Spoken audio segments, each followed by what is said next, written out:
Chapter 6. Who I wait for. I wonder who she's waiting for. Is it morning, afternoon, in school? Is it her mom? Are we going to find out about her mom? Is this the chapter? I don't know. Uncle Weldon drives me to and from school every day. He does this because I'm no longer allowed to ride the bus. And when my father heard about that, he announced that he couldn't drive me himself. He said, "Rose, what did you go and get yourself kicked off the bus for? How am I supposed to drive you to school in the morning and get to the garage at the same time? And how am I supposed to pick you up in the middle of the afternoon while I'm working?" There are a lot of days when there's no work for my father at the J&R garage, but on those days he likes to sleep late and then go to the Luck of the Irish. Uncle Weldon said, "I could drive Rose to school." Uncle Weldon works at a construction company. He has what my father calls a wuss job and what Uncle Weldon calls a desk job. He doesn't do construction. He sits at a computer.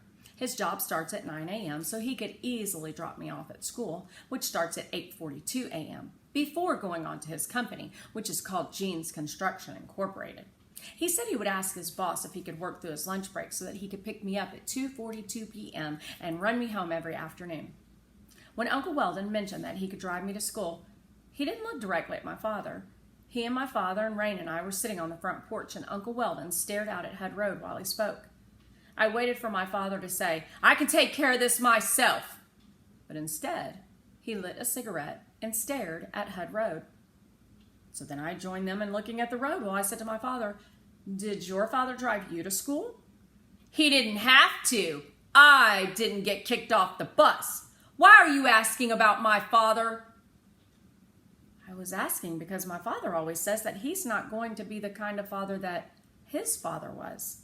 He says he's going to raise me up by myself even if it kills him. This is why he doesn't accept much help from Uncle Weldon. And this is why Uncle Weldon asked his question so carefully. When my father thinks Uncle Weldon is interfering in my raising, he threatens to keep us apart, which would make my uncle and me feel very sad. "I don't know," I said.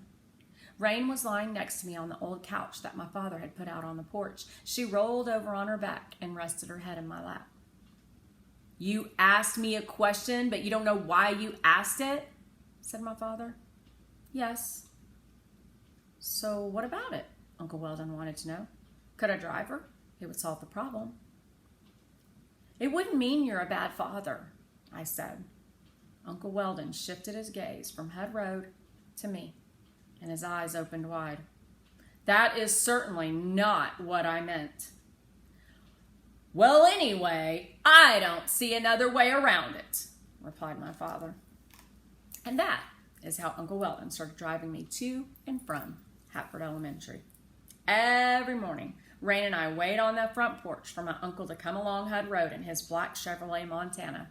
So I guess there's the answer to our question. What are we waiting for? We're waiting for Uncle Weldon to pick us up.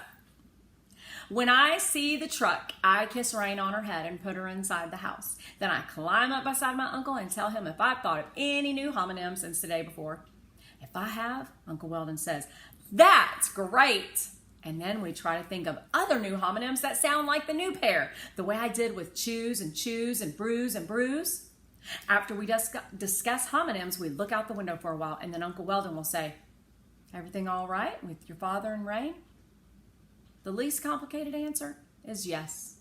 I don't say more unless I have to. I wonder what she means by least complicated.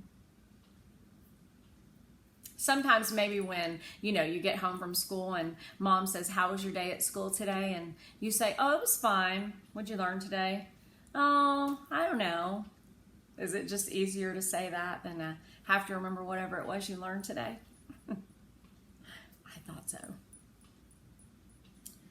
Sometimes Uncle Weldon will say, "Would you like to go to a movie with me this weekend, Rose?" Or maybe, "Should we take Rain on a hike on Saturday?" Then we have to think about how to ask my father for permission. Finally, we drive up in front of Hatford Elementary. Uncle Weldon and I always cross our fingers and touch our hearts before I slide out of the truck. At the end of the day, I wait for my uncle again. More text evidence, that's who she's waiting for. I stand by the front door of the school and watch the kids I used to ride the bus with as they line up for bus number 7. I step away from Monty Soderman, who is missing one fingernail and who wears very heavy boots that hurt a lot when he steps on my toes. I wait and hum and stand by myself and stare straight ahead so that I can see Uncle Weldon the moment he turns onto School Lane. Then I run to his truck and he smiles as he leans across the seat to open the door for me. Sometimes we have a conversation like this. How was school? It was just like yesterday. Exactly like yesterday? No, that would be impossible because today has a different date than yesterday. And because the moon and stars are in a different position than yesterday. What's the most interesting thing you learned today?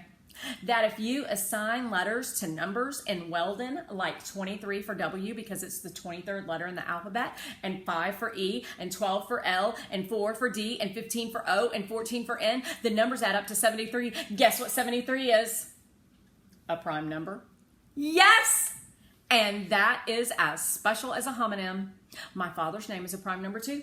Wesley comes out to 89. Really? Yes. But I don't think he'll be interested. Well, I'm glad your father and I have prime number names, since you and Rain have homonym names. Now, nobody will feel left out. I wonder if my father would let me come over to your house on Saturday. I could rewrite my homonyms list. It's getting crowded.